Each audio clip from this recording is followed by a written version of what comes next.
Welcome to this educational video about autoimmune hepatitis, a chronic disease where your body's immune system mistakenly attacks your liver. We'll explore what causes this condition, how it affects your liver, its symptoms, diagnosis, treatment options, and what you can expect long-term. Understanding autoimmune hepatitis is the first step in managing it effectively. The exact cause of autoimmune hepatitis remains a mystery, but it's believed to be a combination of genetic predisposition and environmental triggers. Certain genes make some people more susceptible, and factors like viral infections, medications, or even other autoimmune diseases may act as triggers, setting off the immune system's attack on the liver cells. It's important to remember that autoimmune hepatitis isn't contagious and is not caused by alcohol or drug use. In autoimmune hepatitis, the body's immune system, which normally defends against foreign invaders, begins to target liver cells as if they were harmful. This immune attack leads to chronic inflammation and damage to the liver. Over time, this inflammation can cause fibrosis, or scarring, of the liver. If left untreated, this scarring can progress to cirrhosis, a severe stage of liver damage that can impair its function and lead to complications like liver failure. Autoimmune hepatitis is a relatively rare disease, affecting people of all ages and ethnicities, but is more commonly seen in women than in men. It can occur at any age, though there are peaks in diagnosis around adolescence and middle age.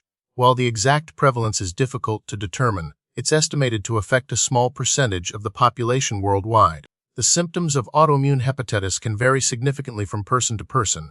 Some individuals may experience no symptoms at all, especially in the early stages, while others may have noticeable signs like fatigue, jaundice, a yellowing of the skin and eyes, abdominal pain, dark urine, pale stools, joint pain, skin rashes, and an enlarged liver. In some cases, the onset of symptoms can be sudden and severe. Diagnosing autoimmune hepatitis involves a combination of blood tests, liver biopsies, and imaging studies.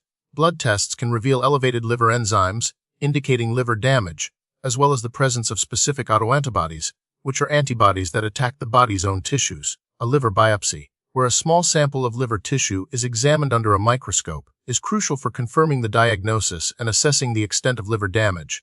Imaging studies like ultrasound or MRI can help visualize the liver and rule out other potential causes of liver problems.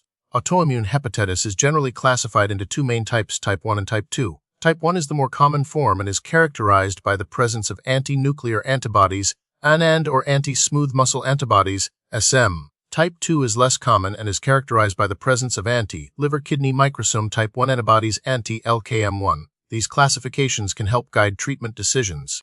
The primary goal of treatment for autoimmune hepatitis is to suppress the immune system and reduce inflammation in the liver.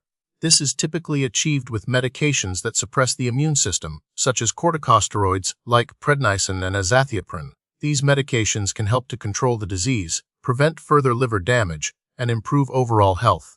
In severe cases of liver failure, a liver transplant may be necessary. Regular monitoring and follow-up with a liver specialist are essential for managing the condition effectively. Currently, there are no known ways to definitively prevent autoimmune hepatitis, as the exact cause remains unclear. However, avoiding unnecessary exposure to potential triggers, such as certain medications or toxins, may be helpful. Maintaining a healthy lifestyle, including a balanced diet and regular exercise, can also support overall liver health. With early diagnosis and appropriate treatment, many people with autoimmune hepatitis can achieve remission and live normal, healthy lives. However, the disease can relapse even after successful treatment, so ongoing monitoring is crucial. Research continues to explore new and improved treatments for autoimmune hepatitis, including targeted therapies that aim to selectively suppress the immune cells that are attacking the liver. These advances offer hope for even better outcomes in the future.